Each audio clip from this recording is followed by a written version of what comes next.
Selamat pagi Bapak Ibu terkasih. Suara saya kedengaran ya Bapak Ibu ya. Iya, pada pagi hari ini saya akan membawa sebuah sharing kita berjudul memahami kuasa Tuhan dalam hidup kita. Adapun nats pendahulu kita didasarkan pada Matius 5 ayat 48. Mungkin sudah familiar bagi kita bahwa berkata demikian, karena itu haruslah kamu sempurna sama seperti Bapakmu di sorga adalah sempurna. Bapak Ibu yang terkasih, pernah nggak kita ketika kita jalan-jalan melihat ada bangunan yang tidak sempurna ya Bapak Ibu? Maksudnya setengah jadi. Karena kita berpikir nggak enak memandangnya. Sebuah bangunan yang belum jadi tentu tidak enak jika kita memandangnya.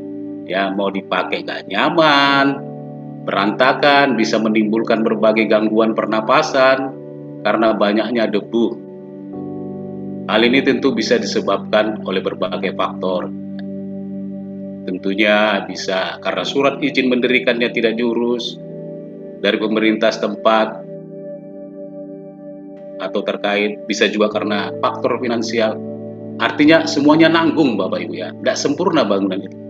Nah demikianlah hidup kita adalah, jika kita tidak memahami kuasa Tuhan dalam hidup kita, maka kita seperti bangunan yang setengah jadi Bapak Ibu. Nah, nats pendahulu kita tadi berkata bahwa kita harus sempurna. Nah, sempurna dalam apa? Hari ini kita membahas topik sempurna dengan kuasa Tuhan.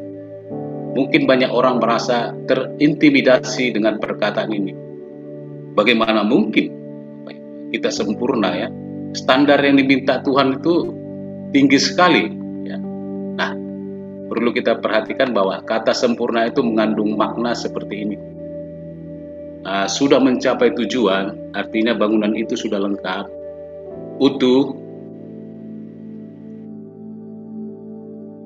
Sorry Bapak Ibu.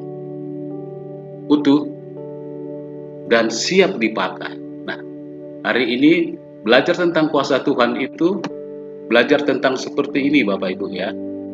Tentang seperti dua sisi mata uang. Dua sisi mata uang.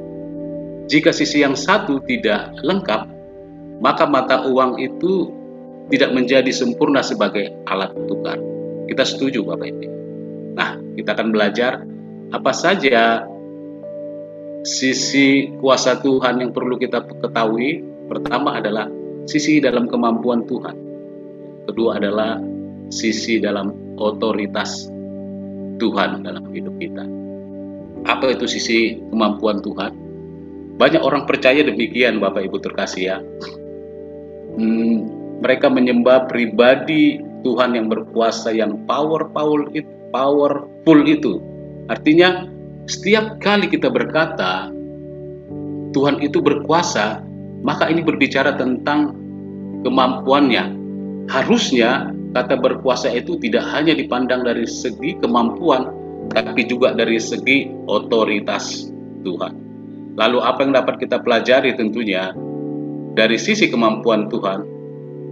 Ternyata Tuhan mampu melakukan perkara-perkara mujizat di masa yang sulit ini.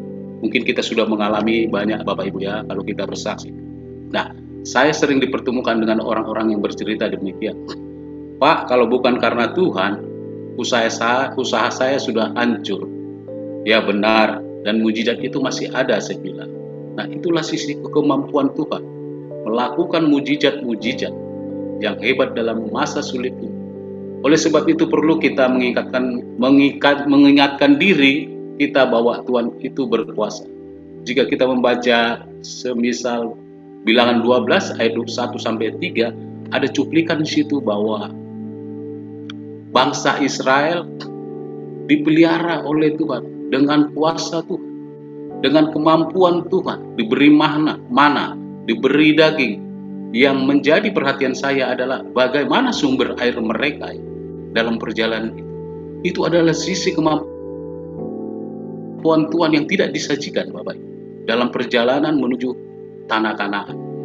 Setiap kita melihat sisi kemampuan Tuhan, kita harus melihat secara utuh dan lengkap. Seperti yang saya katakan, supaya kita sempurna memahami bahwa Tuhan itu berkuasa. Banyak kali kita disajikan hanya sisi kemampuannya saja, baik di khotbah-khotbah minggu, di komunitas sel.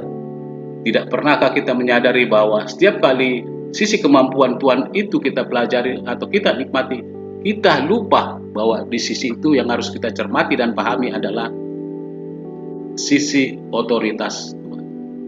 Nah, kita akan belajar masuk. Lalu apa yang dimaksud dengan sisi otoritas Tuhan itu?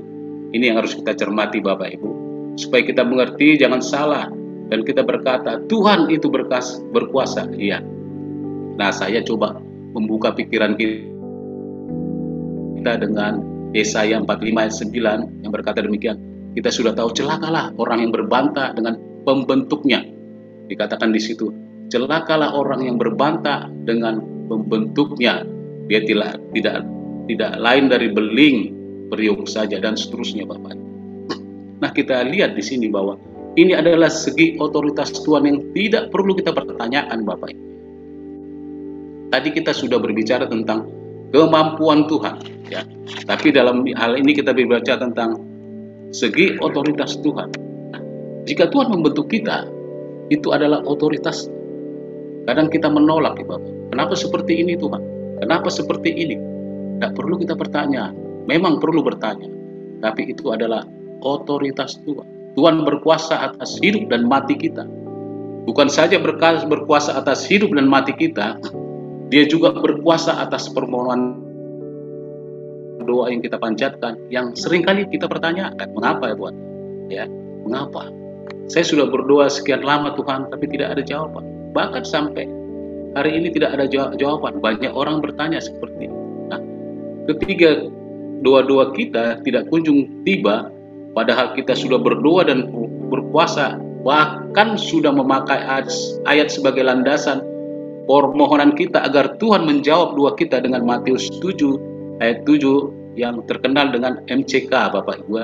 Minta, cari, ketoklah, namun tidak ada jawaban. Nah, bagaimana kita memandang kuasa Tuhan dalam hidup kita? Nah, inilah yang saya katakan sisi Tuhan dalam otoritasnya. Artinya begini Bapak Ibu, sekalipun apa yang kita minta, kita doakan tidak kunjung tiba, Tuhan itu tidak perlu meminta maaf atas ketidaknyamanan kita menanti jawaban doa kita. Sekalipun Anda menjadi stres, depresi, bahkan berujung kepada gangguan jiwa, tidak ada keharusan Tuhan untuk Dia minta maaf. Ya Bapak, mari kita lebih dewasa memahami. Itu adalah segi otoritas Tuhan. Tadi segi kemampuan Tuhan adalah kita tahu bahwa Allah itu Allah berkuasa, khususnya dalam cuplikan bangsa Israel keluar dari tanah Mesir. Itu adalah kemampuan Tuhan yang disajikan. Nah, hari ini kita semakin dewasa bahwa kita mengerti otoritas Tuhan, itulah yang kita harus cermati. Inilah yang harus kita cermati dan pahami. Dari sisi lain, Tuhan punya otoritas dalam hidup kita. Tapi di sisi lain ada kekuasaan Tuhan, yaitu otoritasnya yang tidak bisa kita bantah pertanyakan. Karena itu adalah yang terbaik bagi kita. Mungkin tidak terbaik, mungkin itu terbaik bagi Tuhan, tapi mungkin itu tidak terbaik bagi kita. Nah, ketika kita memahami ini, maka lengkaplah dan utuhlah bahwa kita sudah memahami Tuhan itu berkuasa. Bukan dari segi kemampuan saya saja, tapi dari segi otoritasnya. Nah, setiap orang gampang berkata demikian Bapak Ibu.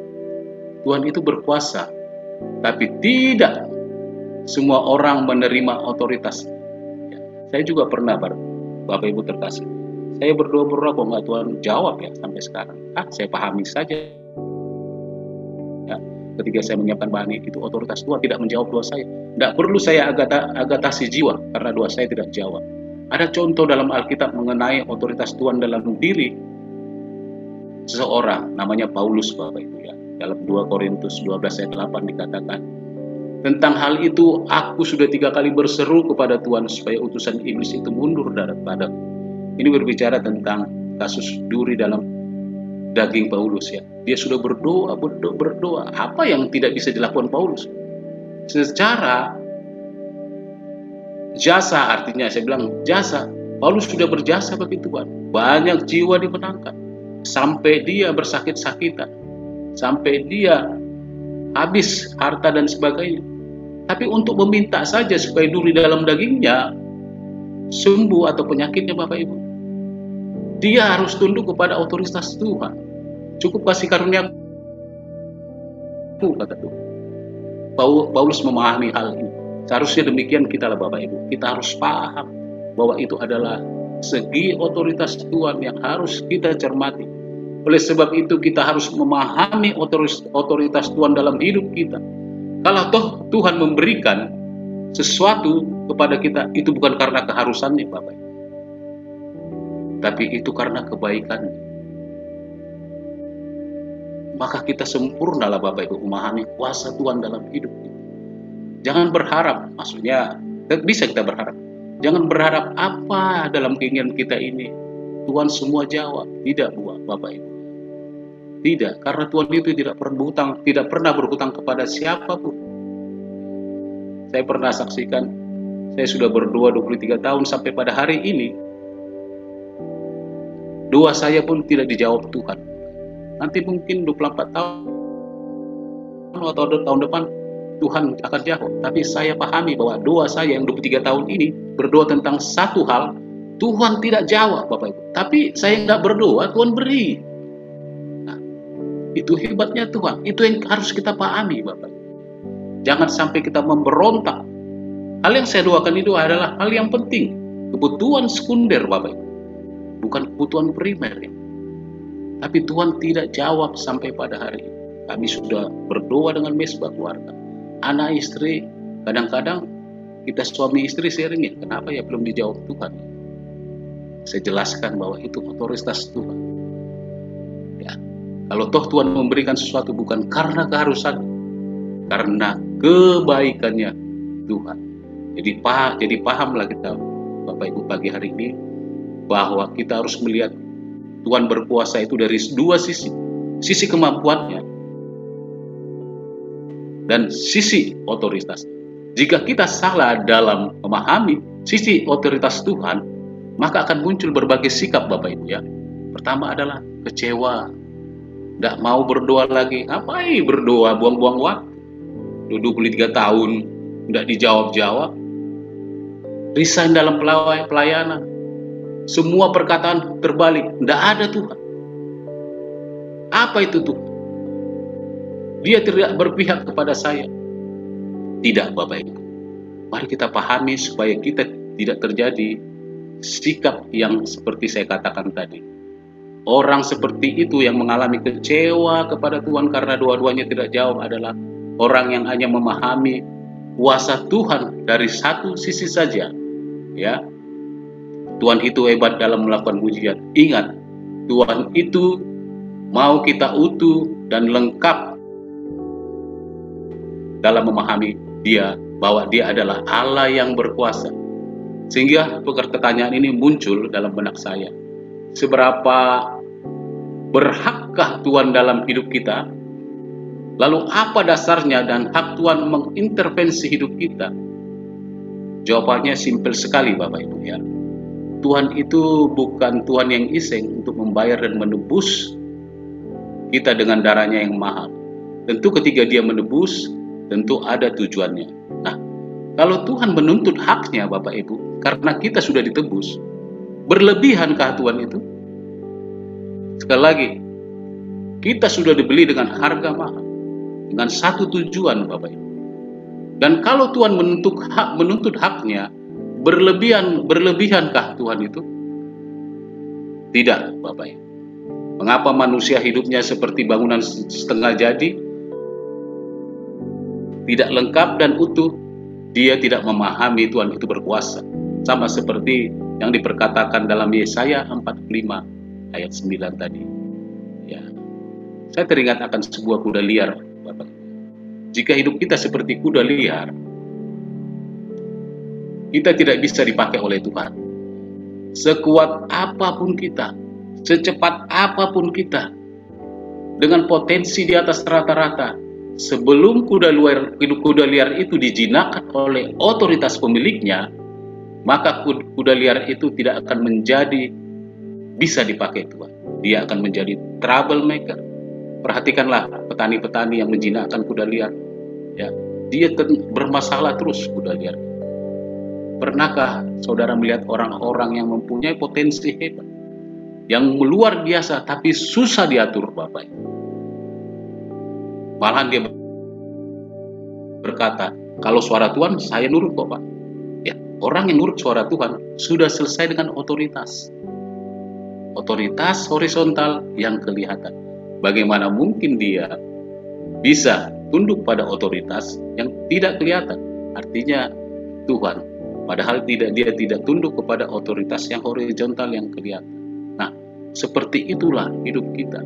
Ketika kita tidak memahami Tuhan itu berkuasa secara lengkap dan utuh, maka hal-hal hidup kita menjadi setengah jadi, ya, seperti bangunan setengah jadi. Sama halnya seperti seorang karyawan, Bapak Ibu, tunduk pada otoritas, tidak boleh suka-sukanya datang. Ketika pimpinan dekat berkata, kamu kok telat, suka-suka saya dong. Nah, itu tidak tunduk pada otoritas. Sekarang yang menjadi intinya, menutup Bapak Ibu, apa yang kita lakukan dengan kehendak bebas kita adalah ujian ketuhanan Yesus dalam hidup. Sekali lagi Bapak Ibu, apa yang kita lakukan dengan kehendak bebas kita adalah ujian ketuhanan Yesus dalam hidup ini. Ada orang bertanya kepada saya, mengapa saya sulit mengampuni? Saya berkata, orang yang tidak bisa mengampuni belum memberi kuasa otoritas kepada pemiliknya. Dia hanya mengagumi kemampuan ketuhanan Yesus di kayu salib. Dia hanya kagum saja, Bapak. Oleh karena itu, mari kita memahami Tuhan yang berkuasa itu dengan melihat dari dua sisi. Ya, di satu sisi kita harus mengagumi karena Dia adalah Allah yang berkuasa, Dia sebagai Tuhan yang dapat melakukan segala perkara. Satu sisi yang lain kita harus memberi otoritasnya bekerja dalam hidup kita, sehingga kita menjadi bangunan yang sempurna, bukan bangunan yang setengah jadi. Oleh sebab itu, dengan kebenaran firman Tuhan, kita paham ketika terjadi hal-hal yang tidak kita inginkan, kita tahu, Tuhan, saya paham itu adalah otoritas. Saya tahu Engkau Allah yang berkuasa. Engkau adalah di sisi lain, Engkau punya otoritas yang tidak perlu saya bantah, karena itu adalah kebaikan bagi saya. Sama seperti Paulus, Tuhan sembuhkanlah penyakit. Tuhan bilang, cukup kasih karunia-Mu. Sampai selama hidupnya, dia tetap menanggung kesakitan yang dialaminya, penyakit yang dialami. Oleh sebab itu, biarlah renungan dan firman Tuhan ini menjadi berkat bagi kita pagi hari ini. Tuhan Yesus memberkati.